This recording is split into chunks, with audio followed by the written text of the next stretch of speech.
Okay, but Job says, no, I refuse to do that. And I refuse to do it on principle. I'm going to assume, so this is a statement of faith, I am not going to abandon my faith in the essential goodness of being, regardless of the proximal evidence. And I'm not going to curse myself finally, because although I'm not a perfect man, I am a good man. And so I'm not going to say that everything that's happened to me I deserve in some causal manner. And I'm certainly not going to say that the structure of being itself is corrupt. Now, you can think about that practically. So imagine if you're in a situation like Job's where your world has fallen apart, and maybe even genuinely to some degree through no clear fault of your own, or no fault that couldn't be laid at the feet of good men in general. What's your best strategy? Well, I can tell you as a clinician, if you take your suffering and you allow that to be transformed into a resentful bitterness, there's no limit to the amount of hell you can turn anything into. Right. You'll so deepen your suffering.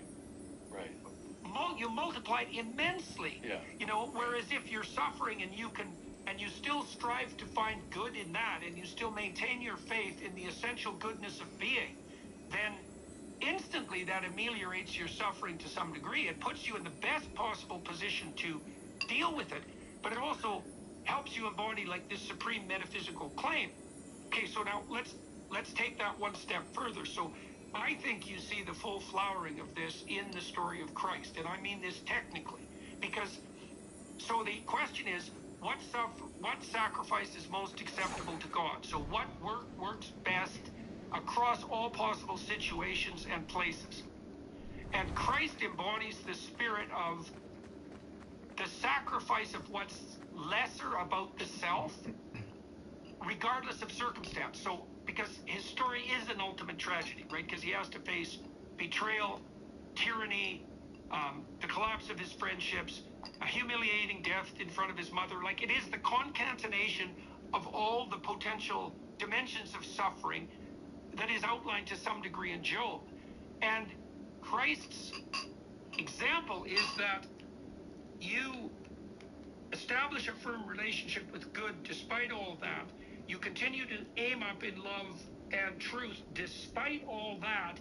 And by doing so, you simultaneously transform and transcend all that. And that's the proper model for the highest form of being. My suspicions are that pattern of voluntary self-sacrifice, which is also key to therapeutic transformation, I suspect that pattern is isomorphic with the good that lies at the center of the network of conceptions of good. And I think that's what the biblical revelation is that there is no difference between the Son and the Father. That would be how you would conceptualize that notion in religious